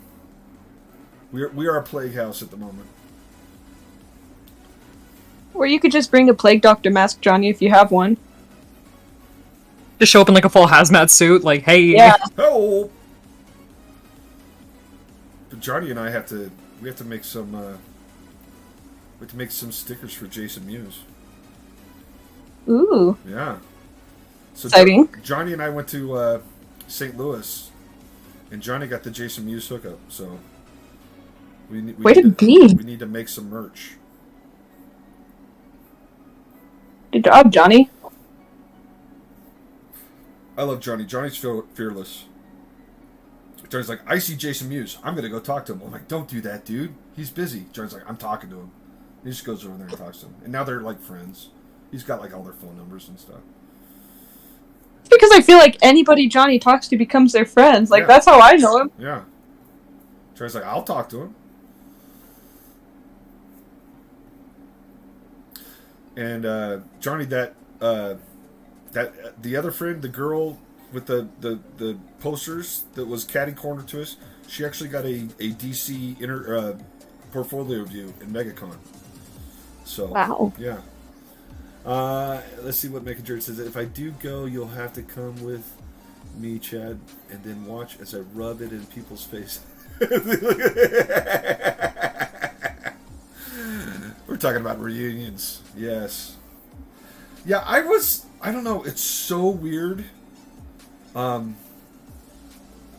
had so many people, like, when I basically started doing Harley, I had so many people like, oh man, I was always like so into that stuff, but I never wanted to say anything because I was afraid of getting beat up. I was like, that does me no good. You know, it was, and that was the other thing I liked about Stranger Things. It was dangerous to be a dork when we were dorks. It was like a magnet. Like, it was like wearing a sign saying, please pummel the absolute crap out of me on a daily basis.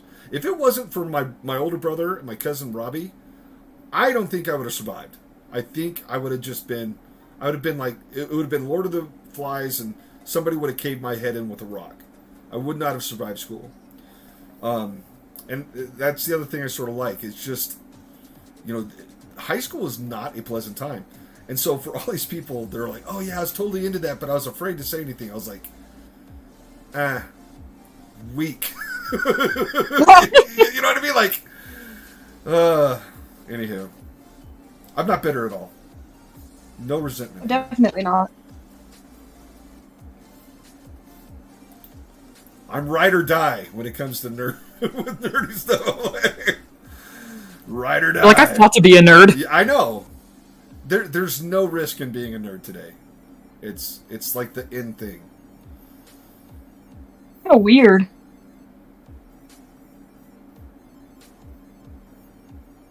But in a good way. Yeah, no, it's a great time to be a nerd. Just the comic book movies alone. I don't know if I like that. Let's see. Let's try that stroke again. You know what? I'm going to tell you why I don't like it. Because it's too round. Let's see. The chest? Yeah.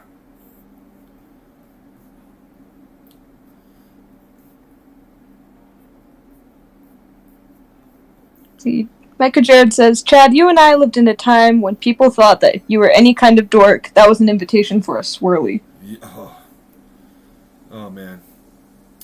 What show was it? Was it Billy Madison? Where they're like, if I were you, I'd cut your underwear as a preemptive. I never got a swirly, but boy, I got a wedgie. Oh my gosh, the wedgies. I can still taste my underwear from like 10th grade for sure. Oh boy. Oh man. Let's see. Speaking of wedgies. Let's see. If you missed the old days, shake yourself. There we go. Yeah, and then Allison says, Chad, you will be proud of me. I figured out how to do awesome hair. Well, come over and do my hair. What can you do with this, Allison? What can you do with that? Let's dye it pink. Oh, happy Pride Month to everybody, by the way. Happy Pride. Woohoo! Yeah. Yeah, Happy Pride. I keep waiting for my DC stuff my DC stuff's supposed to launch this month, but I haven't heard anything, so we'll see. Did you do Pride DC stuff? Uh-huh. Yeah, I did. Yeah. I did. Cool. And it's supposed to be, we'll see though. I haven't been on Twitter, so we'll see. Can you say who it was, or is it NDA? NDA, yeah. Aw. I usually can't talk about anything I do with DC. If there's a publisher, I shouldn't talk about it. Fair enough. Yeah. Yeah, so if there's a publisher, it's NDA'd.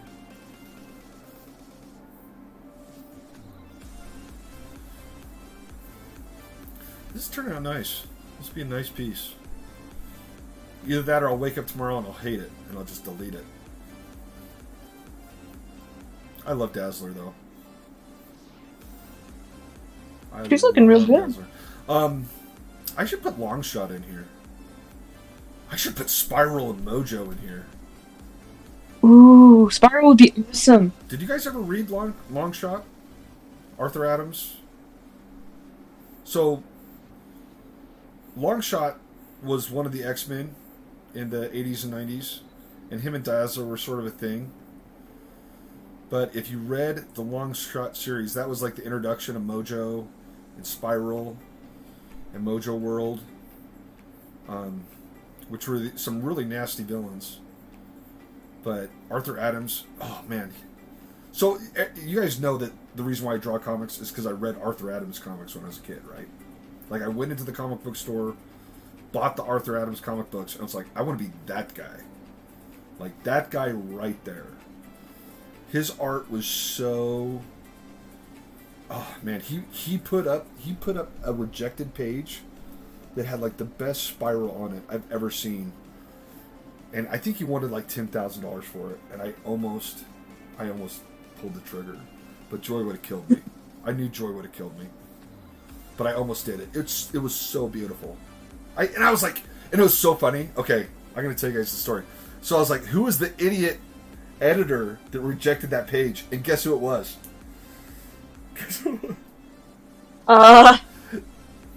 It was one I have of my, no idea. It was one of my editors from DC. It was and maybe it wasn't Mike, but Mike got on me. Mike Carlin, who, if you don't know, he basically does all the DC animation now. So if you guys like DC animation, you can thank Mike Carlin because he's basically the one over there running DC animation, and most people really do like DC animation. But anyway, Mike was like, he's breaking the pen. Like he gave a laundry list of why that page should be rejected, and I was just like, oh, you can tell like who did comics before Image and who did comics after Image, because yeah, I was like those dogs aren't gonna hunt today. But he was like, it broke the panel. So you know how he was like, he had a diagonal line. So all the stuff that I'm telling you guys in the comic class, it's like a grumpy old man thing, because Mike was using the same excuses, but it was still one of the most beautiful drawings of Spiral I've ever seen. So anyway, and I'm a fan, so I was like, I don't care. Give me that page. I'll take that page. Give me that page.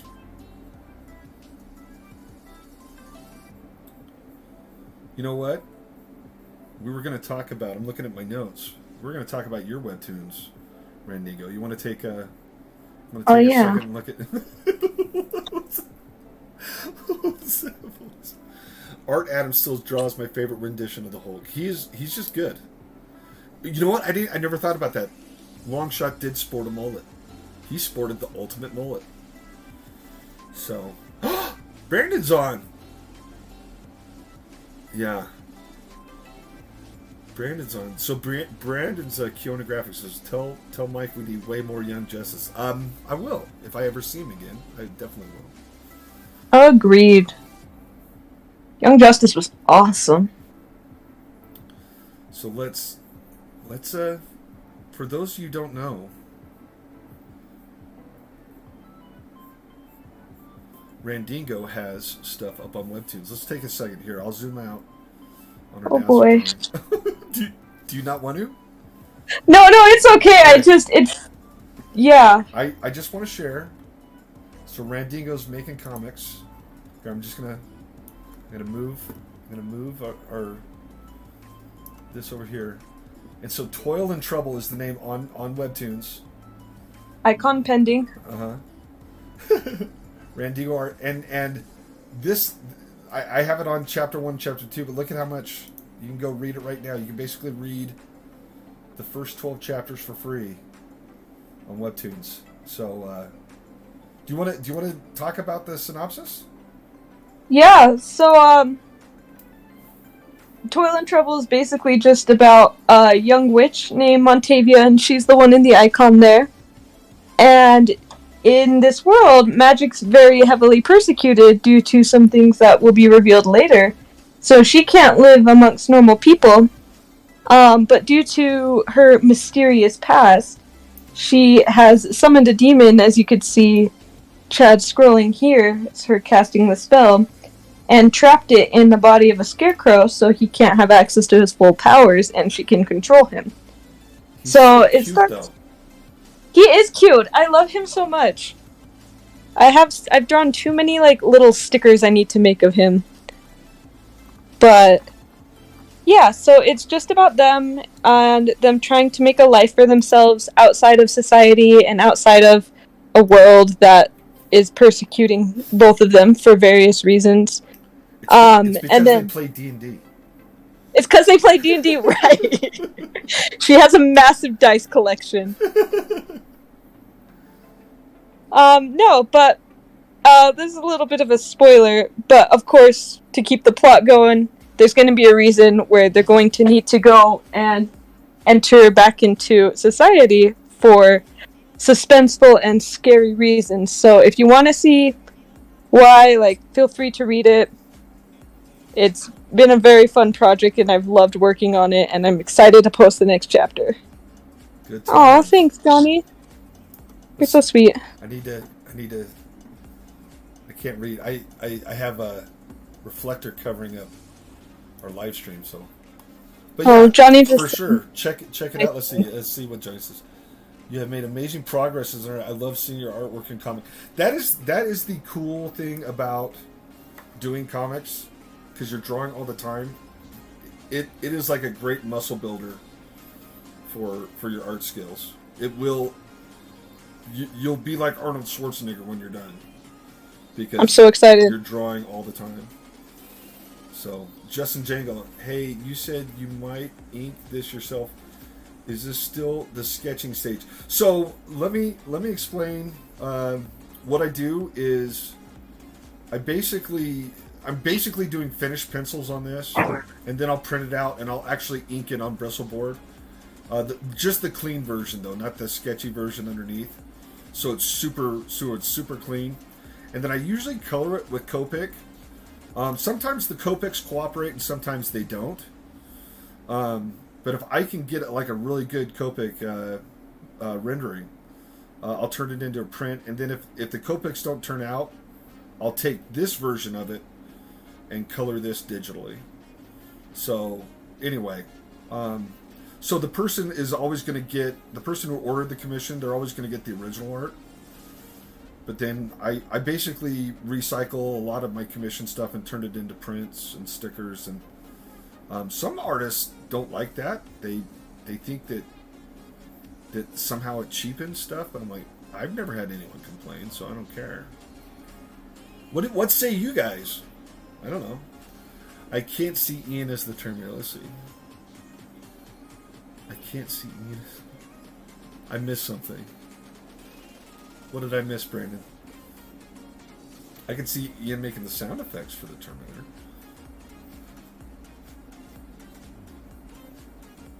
Anywho, so make sure you follow Randingo, like and subscribe, share. Do you have a Patreon, Randingo? Not yet. I don't have enough of a following, but I'm on TikTok. I've got animatics on YouTube, Instagram. I have a link tree. Okay, cool. So that's all my stuff. If you want to check out anything, I like to dabble. So tried a little bit of everything. Well, we dabble at first, but then it becomes careers later. So just exactly. The secret is to keep dabbling. People ask all the time. They're like, how did you become an artist? And I was like, well, I think we all start out as artists. Some of us just quit. And I was one of these poor kids that never quit. So. And then look at you now. Yeah, it paid off. It did pay off.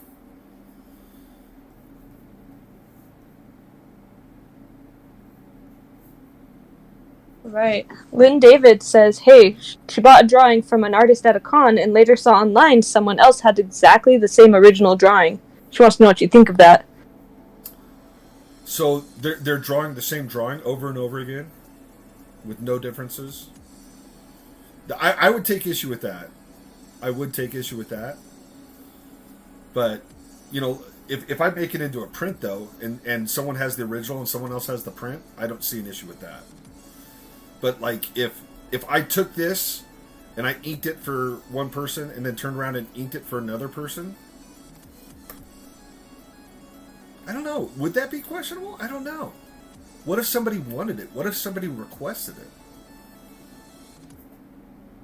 What do we say? I don't think it'd be bad if someone requested it. I don't know. Because, like, if they just love it, but they wanted different colors. Well, I've done... So, I'll give you an example. Do you remember the Harley upside down on the card? I've done 2 different versions of that, but you've seen how different they are. Like, it's not the same drawing. You know what I mean? It's like, you know, it was one of those... Have you seen the ones where people, like, here's my drawing I did 5 years ago, and here's the same drawing, and now I'm doing it now? It's never going to look the same. I don't know. But I'm not tracing anything. So I think, you know, if somebody's producing a piece of artwork and it's identical, chances are that they're not really drawing it anyway. They're just tracing it. So I don't know. I don't know if I could get the same artwork if I tried, because that's just not how. That's not how I do things. So I don't know. Seems questionable, but Morally I mean, dubious. if you're buying...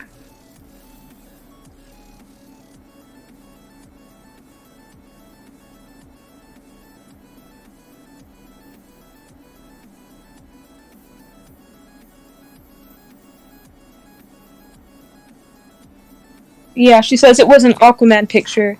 The fish in the background were different, and that she commented online that it surprised me, just that it surprised, and the art dealer, Scott Beck, chewed her out.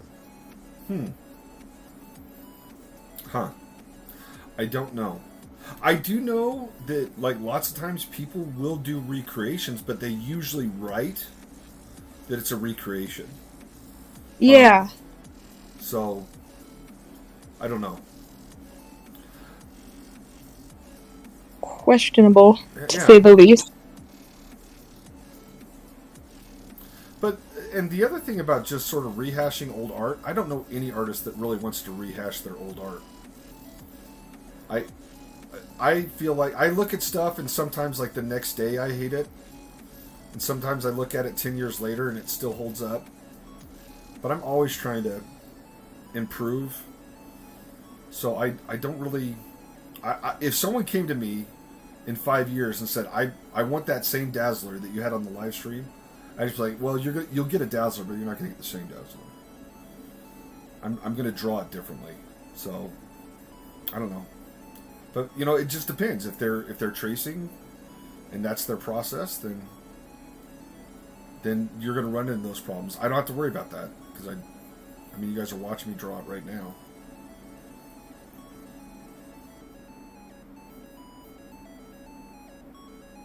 I do feel, though, like a lot of art, like I will say this, I did a Teen Titans cover with Beast Boy where he was, like, transforming into a bear, and since I've drawn that bear, I've seen Bill Sienkiewicz use the same bear reference. I've seen, like, John Boy Myers use the same reference. So if you're using reference off the internet, you're going to get people that have drawings that look like yours, and it's ridiculous for anyone to claim, like, you know, hey, they copied that. It's like, no, we all copied it from the same reference image. Does that make sense? Well, don't people say there's no such thing as, like, an original thing anymore? Like, it's just who can copy the best, or it's like you just reuse the same reference over and over again? Like, it's just kind of common knowledge? Yeah. But I know that there's lots of times where I'll do a double take where I'm like, whoa, that looks like really similar to something I've done. And then I realize, like, well, they probably Googled the same image. You know, especially with animals. Like, you would think there'd be a ton of pictures of, like, grizzly bears, like, eating things. There's really not. there's maybe like 100 good images out there of grizzly bears that people can use, or what's populating their Google search when they Google grizzly bear or chimpanzee. Yeah, so maybe that's a little bit. I don't know. Let's see.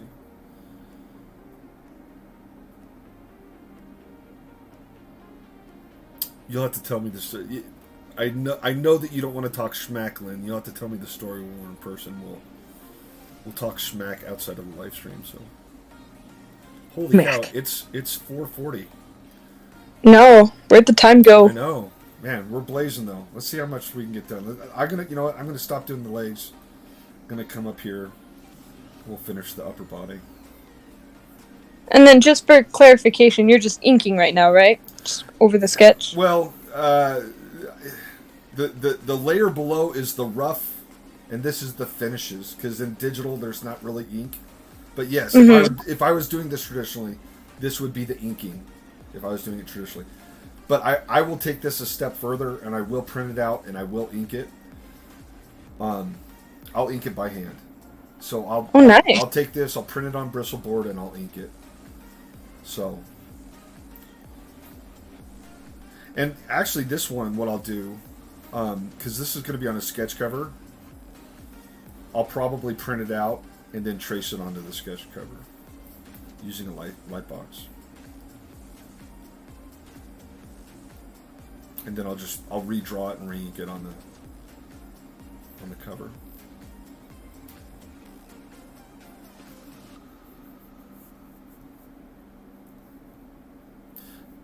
I'm gonna have to get some hand reference. Who wants to be a hand model? I got it. Okay, good. Yeah, and I use it all the time. I use it mostly for faces. But good. When it comes to hands, I usually just ask Joy to pose them out. Joy has nice hands. I have nice hands natural. Too.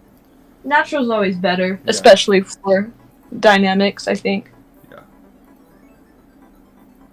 Or I could have Tacey or Michaela do it.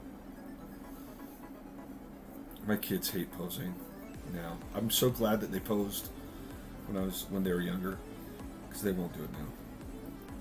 They're like, give me $20. I'm like, no, you live here for free. Help Dad out.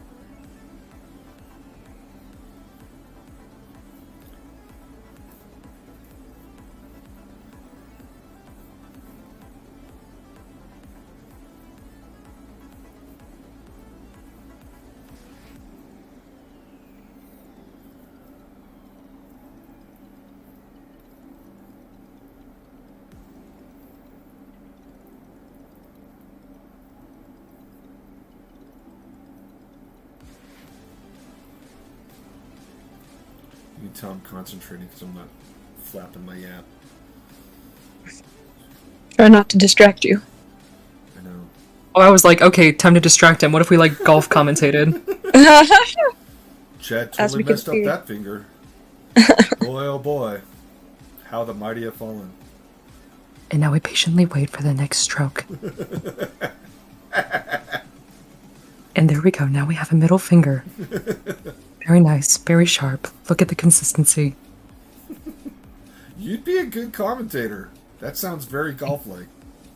Thank you very much. We should do some more Top Golf.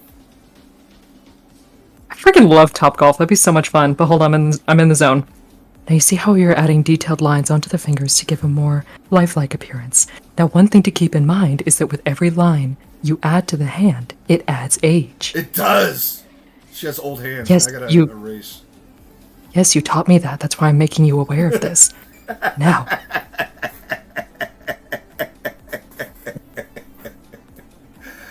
Oh, it's biting me in the butt.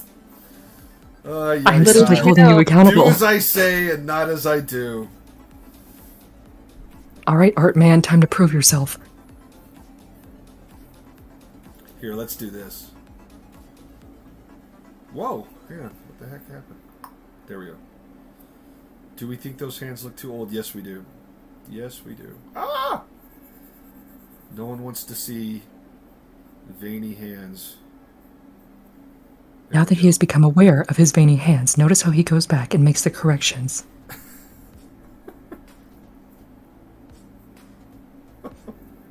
Didn't know we were gonna do ASMR, did you, chat? is that what the whispery voice is?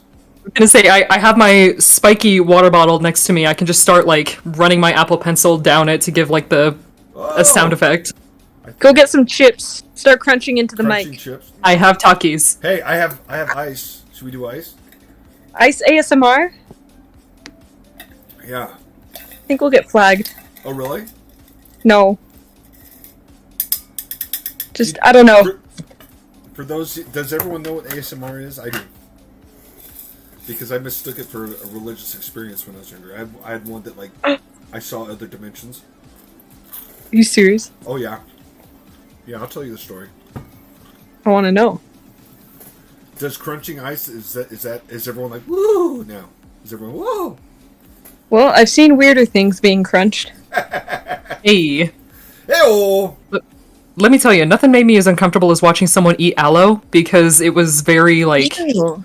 wet and squishy. Ugh. And I didn't like that, but it was also crunchy. So, like, you'd hear, like, the slurping of the aloe and, like, then the crunching, and I'm like, I hate this. This makes me 50 Shades of uncomfortable. And I don't want to be here anymore. You know, I think I've gotten, like, a little bit of aloe in my mouth, like, somehow. Like, because when you put it on your skin, I cannot imagine eating it. I imagine it tastes horrible. I don't know why. I mean, I've had aloe drinks, and they weren't bad. Really? No, allergies. Well, I mean... Well, because... Okay, so when you said that you had aloe, did you have, like, aloe, like, straight from the plant, or did you have, like, aloe lotion? Because there is a difference. Growing up in Las Vegas, everybody had an aloe plant. So when you got sunburned, you'd cut, like, a leaf off of the aloe plant, and you'd smear it, you know, the juicy end. You'd smear it on your sunburn, and it would cure your sunburn. But it's really sticky, and it's like when it dries, it's like a paste almost. It's almost like rubber cement when it dries. So it'll get on your hands, and like if you're eating popcorn or a chip or whatever, like, you know, and it's on your hands, like, and you're like, you know. So for some reason, when you're like eating aloe, I'm like, nah. It triggered something. Jared says that the student is now teaching the master. We're seeing Perry's Obi-Wan moment right here. This is where I jump up and she slices my legs off and leaves me, for dead by a river of lava. That's what's. That seems so out of character, Perry. I'm sorry, you don't think I would slice someone's legs off? Oh yeah. With crepes. I don't thought you would. See now, I mean, yeah, get me in the right mood, like. I need food really bad. I need crepes right now. I think when we're done with this, we're gonna go find crepes. Crepes are love, crepes are life. I thought you were gonna threaten to, like, come to my house, and I'm like, how the heck did you learn where I lived? I don't know where you live. I know that you're close. I know that you're close because, like, there's been times where you're like, okay, I'll be over, and then 3 minutes later, it's like, ding dong. So I know you've got to be in my neighborhood, but I don't know where you're at. It's a scavenger hunt. If you want crepes, you better come find me. So good luck. Well, I bet you has Raina been to your house? No. Ray? Okay. Oh, no one knows then. I don't think any of you have been to my house. Huh. You don't know that. I'm pretty sure I do, because I'm really paranoid. It's funny. I have a very loud Australian Shepherd. He would let me know.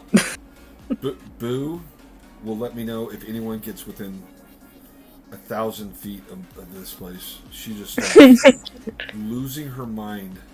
We had to get a shot collar for her. Like, she's that bad. Oh no. Yeah. Yeah, she's that bad. We tried to get a shock collar for my dogs once because they would bark at everything. They would just bark past the pain. It did nothing. Yeah. Which is what's happening with Boo.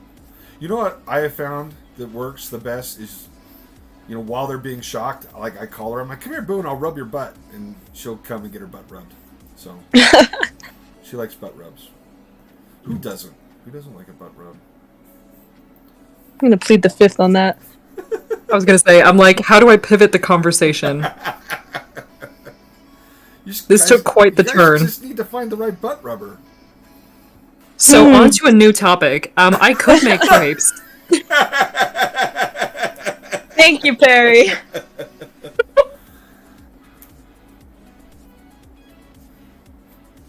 Joy probably wants me to move on too. I don't know, is Joy still Yeah, watching? your wife is listening. Excuse me. Hey, she's the butt rubber. So crepes, I could make them. You made a crepe cake yet? I'm working on it. I need to make the crepes first, which, I mean, I have a cookbook. I'm pretty sure I have all the stuff. I even have unsalted butter. Wow. We could get more cheese pretzels at the Bohemian. Don't tempt me. Ugh. I've been thinking about it. I never got to eat the German pancakes. I never got to reheat them. You have an air fryer. You have 3 air fryers. I know. You had so many opportunities. I know, but I had to go to Vegas. Right. Yeah. So they never got this. I finished my steak salad eventually. Here, wait, I know this is my job, but I'm gonna do it. Keone Graphics said, wow, I left for a minute in the conversation I walked back into. Yeah, welcome back. I'm curious to know what part of that you walked back in on. Brandon likes to rub butts. I know it. Brandon, you're the butt rubber. Jesus Crisp. So, yeah, food. I can make it. And I'll just, bring it over if it gets you to stop. We're on a roll. Oh, boy. Welcome to the Butt Rubbing Podcast. Live stream. Where's my cat? Where we roll dice and rub butts. Sophie cat. Yeah, where's Sophie? Sophie. Oh, he's taking a nap. So peaceful. He's such a peaceful heathen.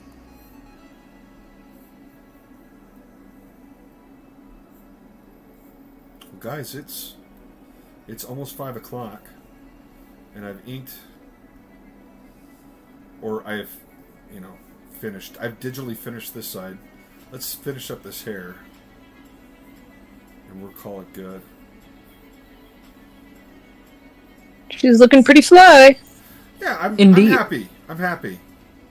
The test, I'll leave it, and then I'll wake up tomorrow and I'll look at it with fresh eyes, and if I still like it, then I'll leave it.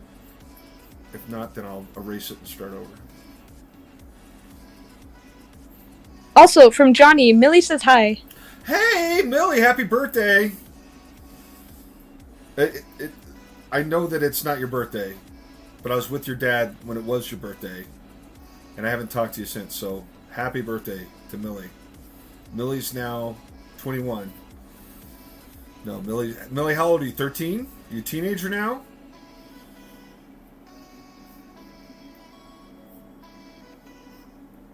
I miss Millie. It was fun. For those of you who don't know, Johnny and I were roommates back in, 2016? So Millie was it was fun when Millie come over to visit. Because my kids were in Cedar and I never got to see them.